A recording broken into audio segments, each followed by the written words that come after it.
Good afternoon and welcome to Policy with Purpose, building employee handbooks that work.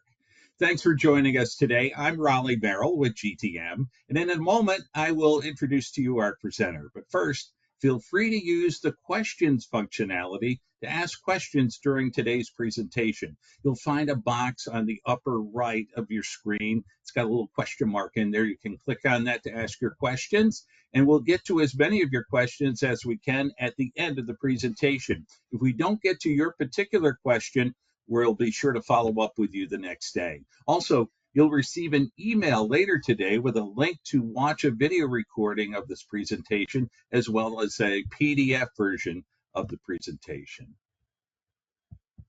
Our presenter today is Jennifer Berry, a senior HR consultant with GTM. She's our HR practice leader. Jennifer brings more than 20 years of human resources experience to the GTM team, including managing and advising on the HR life cycle for many organizations, including small to mid-sized not-for-profit organizations and larger global organizations. Jen's experience includes advising on mergers and acquisitions, HR project management, HR and benefits compliance, cybersecurity compliance, and more. She's led and processed audits, ERISA audits, employee handbook projects, benefits administration, platform development and deployment, and has developed and delivered training on HR and benefits compliance. Jennifer's also consulted with clients in all areas of HR, including leave management, talent acquisition and termination, benefits enrollment, compliance, and ACA, HIPAA, COBRA, and state and federal compliance notices. And at this point, it's my pleasure to turn things over to Jennifer Berry.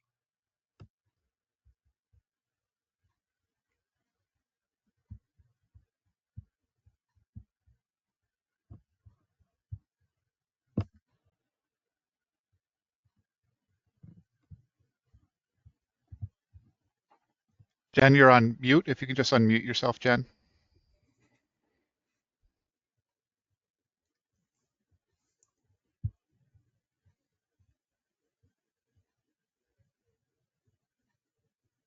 All right, testing.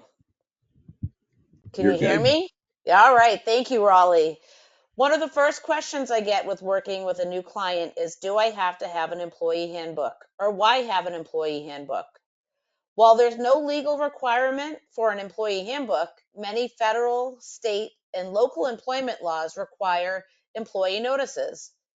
An employee handbook is often the most efficient way to satisfy certain notice requirements, as you can provide everything in one place. An employee handbook also provides one place for an employer to communicate internal employment policies. It allows employers to provide workplace rules and expectations, which is quite helpful, especially when new employees are onboarded.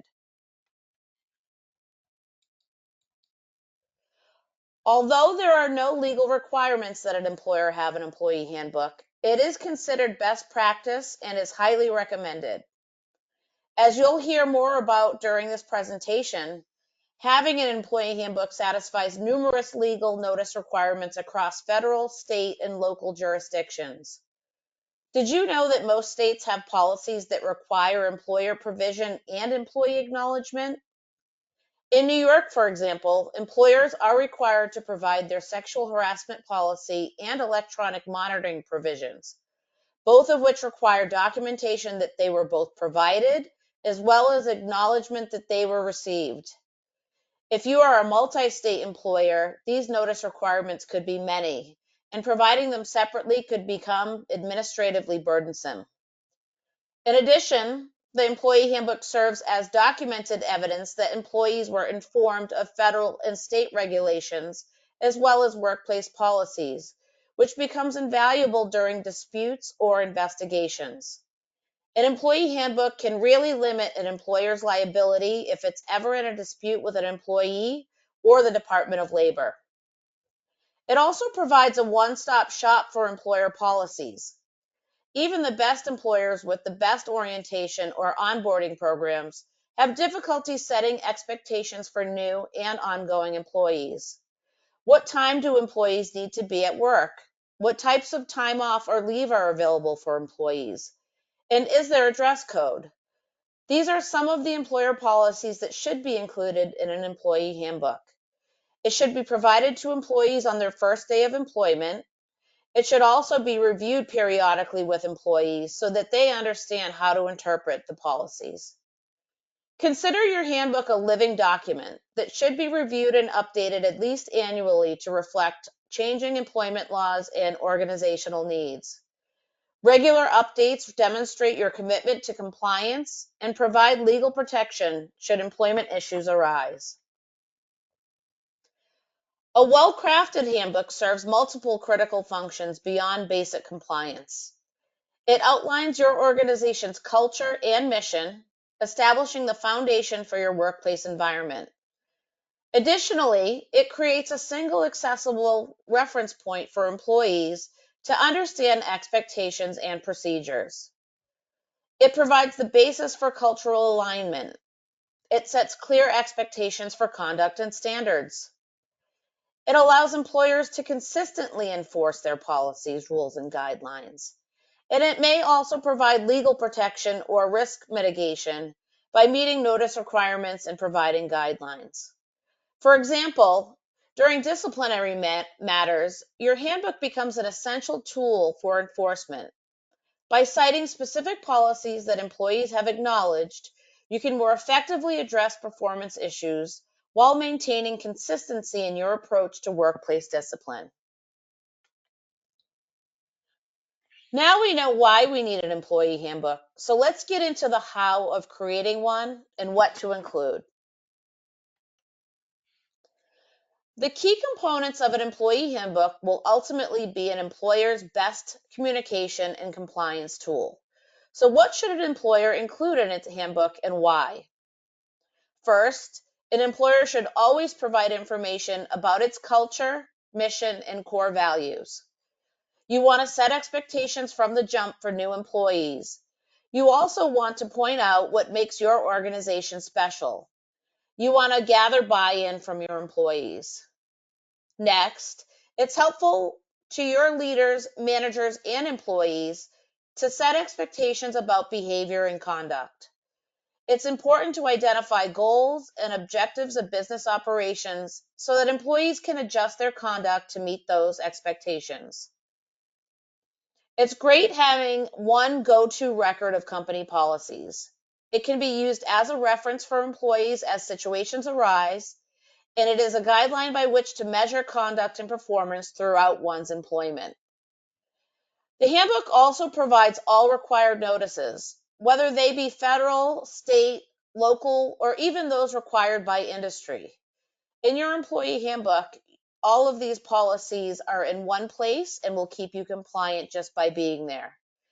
It will not only make you as an employer compliant with those regulations and notice requirements, but it will also provide guidance for employees as they work for the employer.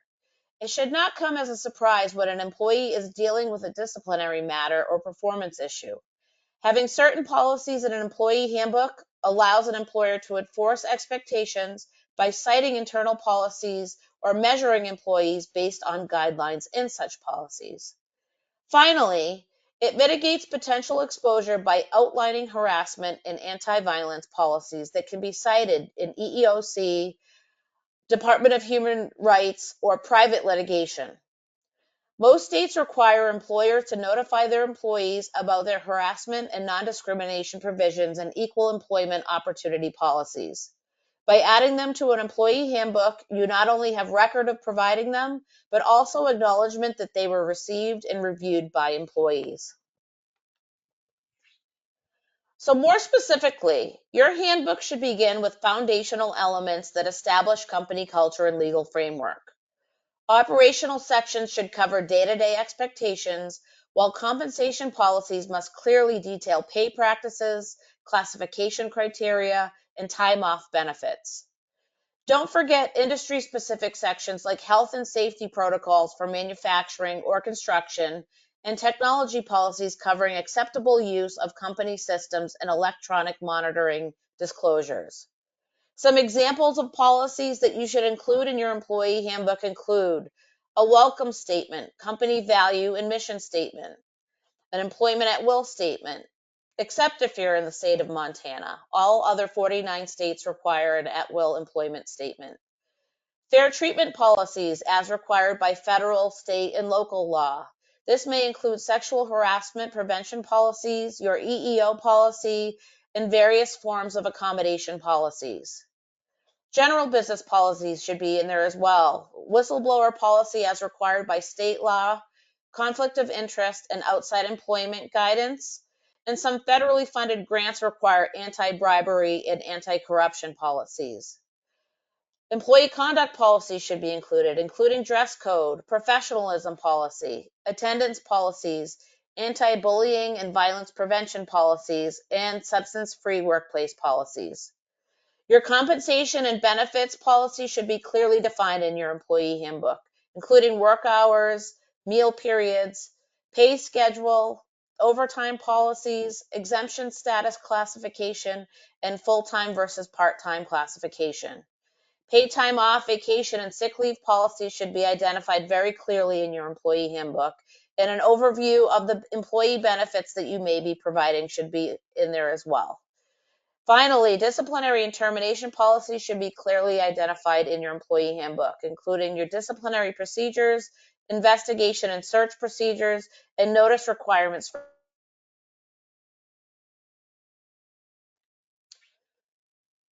Modern workplaces require robust technology policies that clearly communicate expectations around company equipment, data security, and online behavior.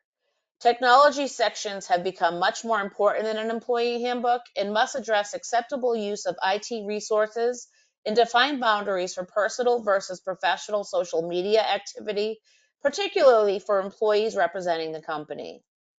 So, company IT policies should include established IT policies to identify acceptable use of IT and the use of social media, and should provide guidance on electronic monitoring notice and requirements based on state law. Safety policies should also be identified and should be tailored to your industry, with comprehensive sections for high risk fields like construction, manufacturing, and healthcare. Include clear procedures for reporting workplace injuries, accessing workers' compensation, and handling industry specific hazards. Some states require additional safety documentation, such as New York State's Exposure Prevention Plan. Health and safety policies include workplace injury reporting and workers' compensation policy, proper handling of hazardous materials, if applicable, other health related guidelines, and particularly important for food service or hospitality, construction, and manufacturing and auto industries, as well as moving and storage organizations. Specific guidelines by those industries should also be included. Employment law continues to evolve rapidly across federal, state, and local levels. Recent federal updates have strengthened pregnancy accommodation requirements and lactation support. There have been more developments around EEOC enforcement provisions for harassment prevention with expanding reporting options. Many states have enacted more stringent equal employment opportunity protections and sexual harassment prevention and training requirements. There are more substantial leave requirements in some states now that require updates to employer policies. Military leave protections have expanded, requiring updates to related handbook sections. In addition, New York, for example, recently introduced the nation's first paid prenatal leave mandate and new retail workplace safety requirements. COVID-related leaves continue to evolve, with New York's provision scheduled to sunset in July of 2025. All of these updates should be in your most recent updated employee handbook going forward, and many of them were effective as of January 1st of this year. So if you do have an employee handbook or are planning to put one together, I encourage you to include some of the items listed on this slide in particular. So we've gone over what needs to be included in your handbook. There are some other considerations to make when completing your handbook, including employee handbook acknowledgments and state addendums. As discussed throughout this presentation, one of the main reasons for having an employee handbook is to maintain compliance with notice and acknowledgement requirements, whether federal, state, local, or by industry. With that said, it is important to include an employee handbook acknowledgement for employees to attest that they have read and will follow policies. Depending on which states you operate in, there may be additional acknowledgments or appendix requirements. For example, some states have additional requirements, such as New York State, with the electronic monitoring notice and acknowledgement. New York State also requires an employer to provide employees with their New York State exposure prevention plan. Finally, other states like Colorado require an overtime and a minimum pay standards policy and poster be provided and acknowledged. So when do you need multiple handbooks and or state addendums? Well, if you're going to have an employee handbook, you should have a main part of that employee handbook that applies to all or most of your employees. Typically, we would recommend to have a state addendum for each state that you're in. For those employers who have the majority of their employees in one state, we usually recommend that you have that be the official employee handbook and then provide those that live out of that particular state with their addendum that provides any different policies that may be required in those particular states. So when operating in multiple states, it is customary to have one main handbook. And we certainly would include most of the behavioral and performance policies in there because those are usually customized and tailored based on the employer and not necessarily reliant on where that business is located. There should also be a state addendum for each state in which the employer operates and or has employees, which typically includes state required policies around pay, benefits, leave, and IT. So pay attention when you have employees working in other states. Even if they're working remotely in their own homes, they are considered to be located and working in those other states. So for those employees or employees located in other operations or workplaces that you have in additional states, there absolutely should be an addendum identifying those separate state policies. Be sure to review and update the main handbook and addendums each year. I like to keep my eye on things at least quarterly, if not at least midway through the year. If you're in a state like New York, some of our regulations are updated mid-year or in any month of the year, so it's good to keep an eye out.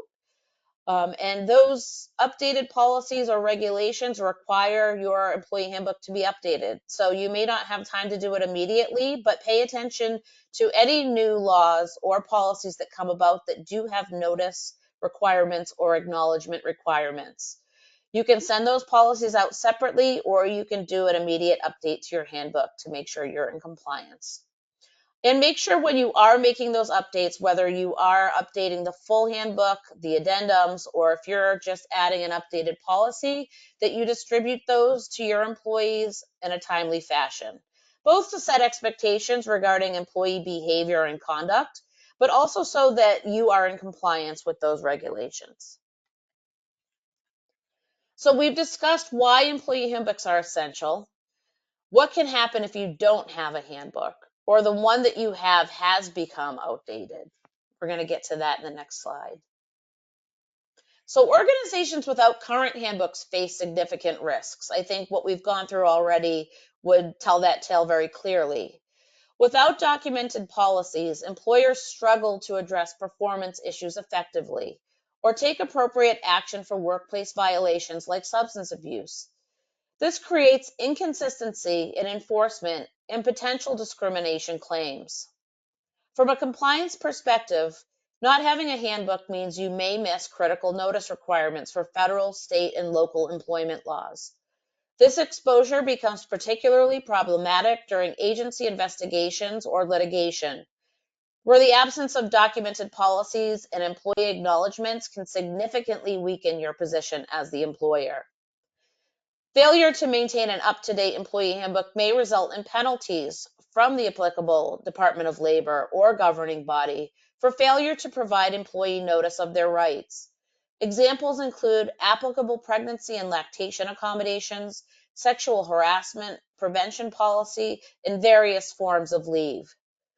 Additionally, failure to maintain written company policies and procedures may make disciplinary action for failure to follow these procedures difficult. This could create issues with wrongful termination if employees take action for violation of company policies.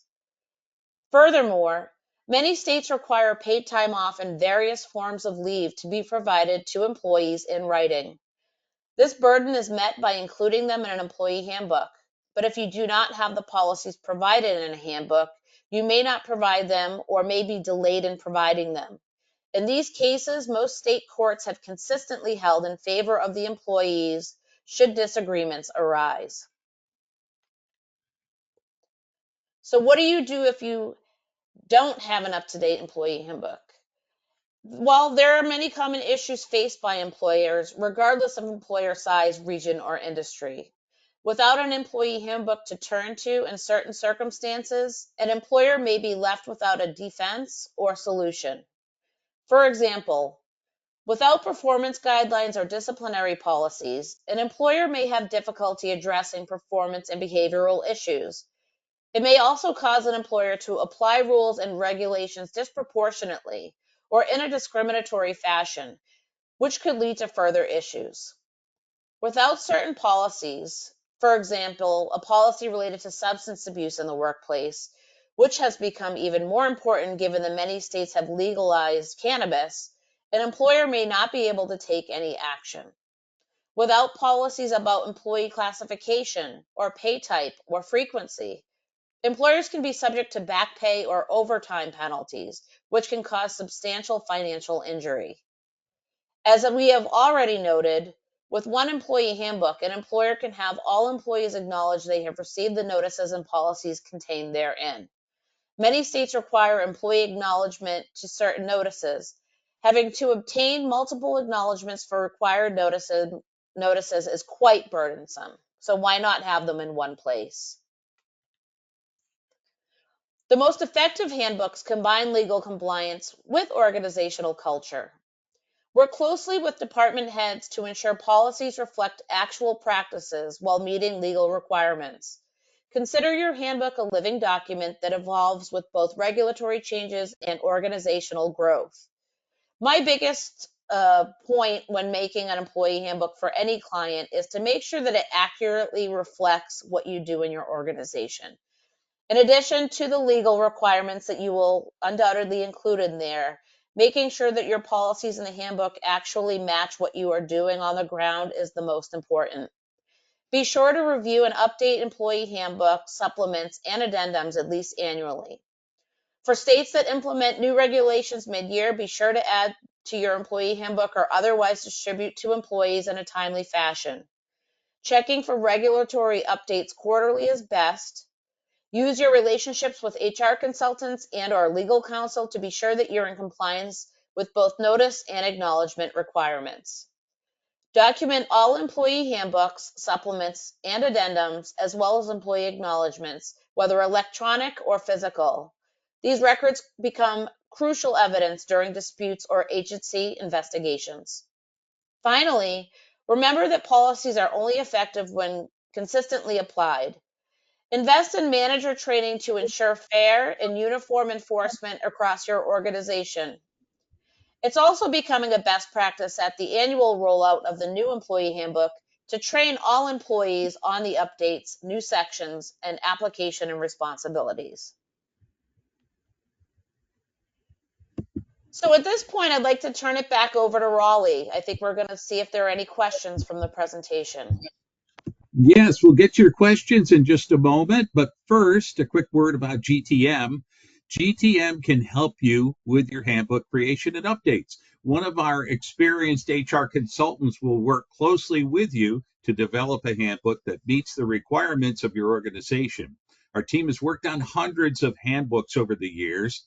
Our depth of knowledge in workplace policies, best practices ensures that you and your employees' needs are going to be taken into account, and you'll receive an employee handbook that is compliant with state and federal laws, giving you peace of mind. All right, Jen, if you're ready, We have some questions for you. And again, we'll remind you, you can use the questions functionality towards the upper right of your screen. You can click in that box with the little question mark and pose a question. We have a few that have come in already. And so here is the first one, Jen. How does an employee handbook help you take disciplinary actions against an employee who calls out sick, whether they want to use sick time or not? So, first and foremost, having the policy in the handbook means that both you as the employer and your employees who may potentially be facing disciplinary action are reading the same policy. So that should be applied first and foremost. The policy should require use of available time for unplanned absences, whether it's sick or vacation time. That should all be included in your policy. Generally, once sick leave has been exhausted, the absence is no longer protected, and you can rely on your attendance policies and employee conduct and expectations policies, all of which are in that employee handbook. These policies must be in writing to be enforceable in most states. So that's important that that is in there, and why we've highlighted a few times in this presentation. Including them in your handbook is the solution. Okay, here comes the next question. It's a good one. Can the Department of Labor request or demand to see my employee handbook? Well, first and foremost, if the Department of Labor is in your office and they are auditing or otherwise looking at things and they ask you to see your employee handbook, my suggestion is to turn it over, no matter what it contains. But yes, generally, if the Department of Labor is conducting an investigation or an audit, they may ask to review your employee handbook, especially if the cause of action is a violation of labor laws. This may include failure to provide notice of a required federal or state leave. They also will see what your policies are around certain areas of behavior and conduct, and it may be able to find a solution right in there. So it's really good to hand it over if they're asking for it. Next question is, what is the point of having an employee handbook that's so long, employees don't even take the time to read it? So I get it. One practical thing that I do, especially with new employees as I'm onboarding them, is I do provide them the handbook in advance if I can and give them time to read it before they start, because the last thing you want, whether they say they read it or not, is someone signing an acknowledgement when they haven't had time to digest. So I have seen many clients have a great employee handbook, hand it to their employees in a meeting, and then have them sign on the spot. Now, yeah, they're surely acknowledging that they received it, but they're not acknowledging that they read it. So while you encourage everyone to read and understand it, the employee handbook is a very helpful tool to your managers and your employees. It will help accurately communicate your policies and procedures to ensure fair and consistent implementation. The best thing is to ask them to read the whole thing. The likelihood is they'll just use it as a resource, which I also think is helpful both to the employer and the employee. So when they're facing a certain situation related to their employment, or something comes up, maybe they're thinking about taking time off, they'll use that employee handbook as a resource and go to that particular section, reviewing it at that time. So you do want to first and foremost give them time to review it before they're acknowledging it. Remind and remember that it's important and that they would better use it as a resource as they go through their employment. But it is difficult to prove or make sure that people are reading that handbook. It is a very, very hard thing to make sure they're doing. Next question is, when should employees sign they received the handbook? Meaning, do they need to sign it frequently, like every year? How often do they need to do that? So I always have employees sign a new handbook. So whether it be an annual update or if there's a new regulation that comes out mid-year and you've updated your handbook, I absolutely would have employees sign a new acknowledgement anytime the handbook is distributed with new policies or procedures. So that timeline may change depending on how often you update your handbook, how often there are regulations popping up in your particular state or federally. But each time there's a new handbook distributed, or if there are one off policies distributed, I would have an employee sign an acknowledgement. Again, taking into account giving them time to review the handbook, especially if there are a lot of sections that have been updated.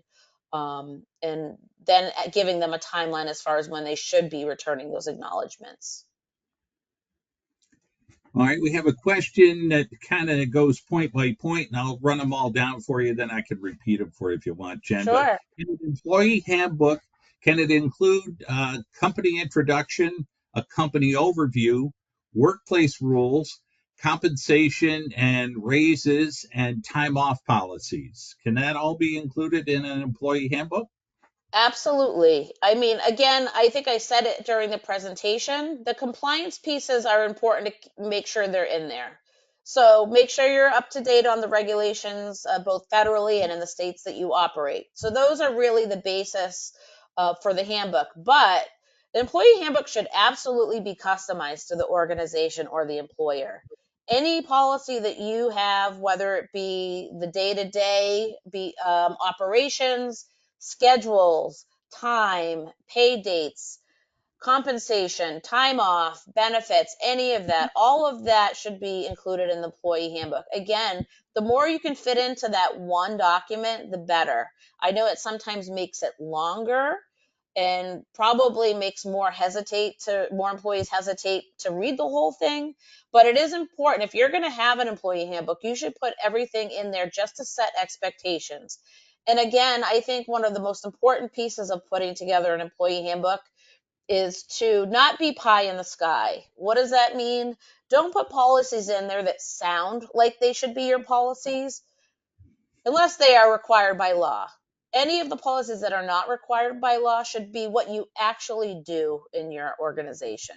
I know sometimes we like to have goals for our managers and goals for our employees, but if it's not something you actually do, don't put it in your employee handbook. All right, we have one more question. We do have maybe a little time for a couple more. So if you want to get one in, go ahead and hit the question mark there and the question functionality button. But I'll give you the last one that I have for right now, Jen. And the question is for companies that do not have an HR professional, who is the best person to answer questions about policies at the company? So, I mean, the obvious person to reach out to is a trusted advisor in the HR field. So you could absolutely contact one of our HR consultants. In fact, we have an entire department of our HR consulting team that solely focuses on policies and employee handbooks. We'd be absolutely happy to help you. But if I know sometimes that comes as a cost and it might not be something you can undertake at the time, there's lots of things that you can look into on your own, whether it be someone in the operations piece of your business or you have someone that's free to do so. I recommend using the Department of Labor websites, both for the federal government as well as the states that you're operating in. Those will give you a lot of those compliance related policies and will give you guidance on things that may be new in the current year. But yeah, I absolutely recommend reaching out to a trusted HR advisor, whether it be one of our GTM consultants or someone else who you work with. It's hard to keep up with all of the changing laws, especially if you are multi-state. And it's hard to get everything in one spot. And we have experts on our team that have been doing that for many, many years. So we're happy to help. That's great. Well, we have the perfect people for you to reach out to. Thanks, Jen, for sharing everything that you've done for us today. You've shared a lot of expertise. If you have additional questions, folks, please reach out. Anything about employee handbooks or other HR matters, feel free to contact Jen directly. See her contact information right there on the screen. And if you're interested in learning more about GTM's HR services, including employee handbooks, contact Quito Delgado. His information's right there on the screen for you as well. You all have a great rest of the day. Thank you all for joining us. Jen, again, thank you for a wonderful presentation. Thank you, Raleigh. Thank you, everyone.